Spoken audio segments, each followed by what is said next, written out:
एक हॉस्पिटल के बाहर माता और पिता अपने बच्चे का डॉक्टरों से कर रहे थे इंतज़ार कि वो अब खतरे से बाहर है क्या नहीं। उन्हें ये नहीं मालूम था कि हमारे बेटे के साथ क्या हुआ है।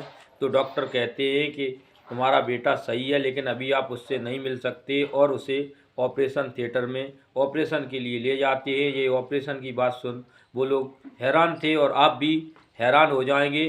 जी हाँ दोस्तों, नमस्कार, मैं दीपू यादव आज आपके बीच जो सच्ची घटना लेकर आए हैं ये चंडीगढ़ की है।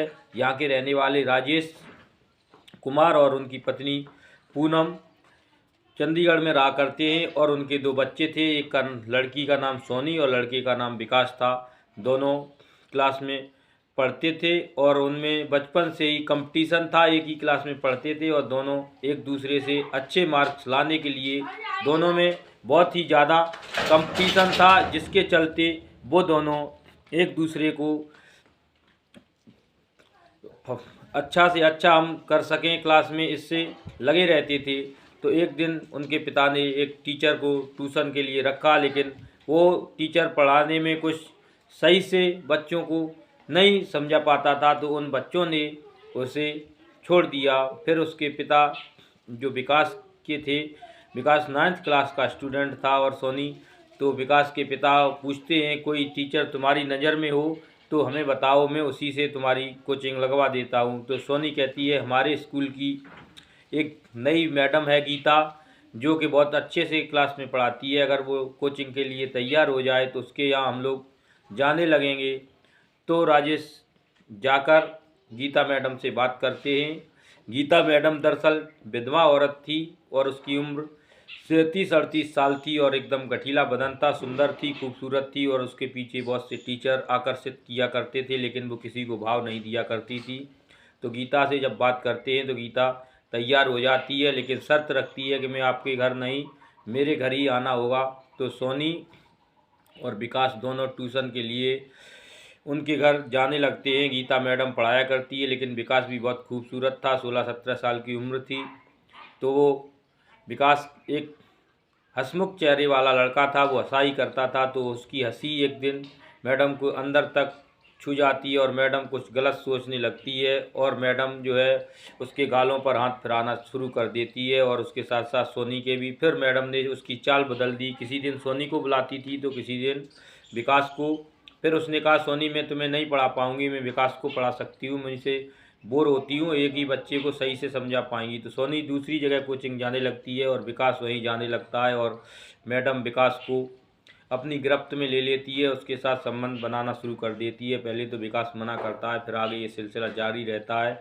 ये सब जारी रहने के बाद विकास क्लास में टॉप लड़का था, और ये सब चलता रहता है। जिसके बाद विकास को एक क्लास में ही नई लड़की आई थी शिवानी, उससे प्रेम हो जाता है। तो ये धीरे धीरे जानकारी मैडम को होती है, तो उसकी जलन के कारण मैडम उसे रोकती है कि उसके साथ छोड़ दो, लेकिन विकास मना कर देता है। तो मैडम उस पर और ज़्यादा जिद खा जाती है, और मैडम के यहाँ कम आना जाना करती है। तो मैडम एक दिन घर आती है, और उसके विकास के पिता के सामने ही कहती है क्या तुम्हें पढ़ना नहीं है। तो विकास मजबूरी में फिर जाने लगता है। उसके माँ बाप को नहीं मालूम था कि मैडम उसके साथ क्या कर रही है, तो वो जाने शुरू कर देता है, और मैडम से वो साफ शब्दों में फिर मना कर देता है मैं तुम्हारे साथ कोई रिलेशन नहीं रखना चाहता हूँ।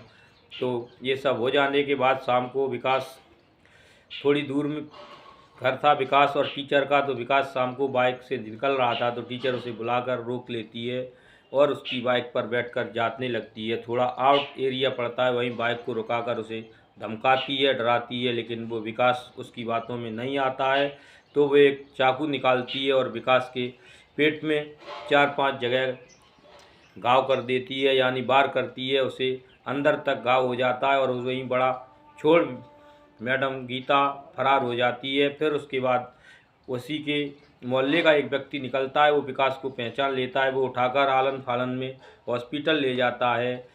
और हॉस्पिटल जाने के बाद उसके पिता राजेश को खबर करते हैं। तो राजेश और उसकी पत्नी दोनों हॉस्पिटल के बाहर जाकर इंतज़ार करते हैं, और पूछते हैं डॉक्टरों से अब मेरे बेटे की हालत क्या है।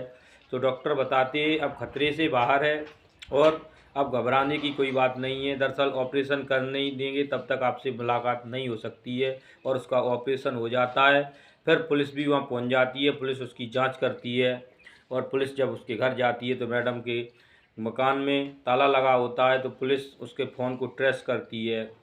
2 दिन बाद उसका फ़ोन एक कॉल के लिए वो ऑन करती है, तो पुलिस ट्रेस करती है। वो राजस्थान के राजधानी जयपुर की रेलवे स्टेशन की लोकेशन आती है, और वो तत्कालीन राजस्थान के जयपुर रेलवे स्टेशन की पुलिस से संबंधित बात करती है, और उस मैडम का फ़ोटो सेंड करती है। तो पुलिस वहाँ पर जयपुर स्टेशन की पुलिस उस मैडम को पकड़ लेती है, और तब तक चंडीगढ़ पुलिस जाकर उसे लेकर आती है। फिर उस मैडम से बातचीत होती है, तो मैडम अपनी प्रेम प्रसंग की सारी कहानियाँ बताती हैं। लेकिन मैडम का ये कोई पहला वो नहीं था। इससे पहले भी जहाँ वो टीचर बनकर पढ़ा रही थी दूसरे शहर में, वहाँ भी उसने एक मर्डर किया हुआ था। ऐसे ही वो बच्चों को शिकार बनाती थी। पुलिस ने संबंधित धाराओं में मैडम को जेल भेज दिया। बच्चे की हालत अब सही है।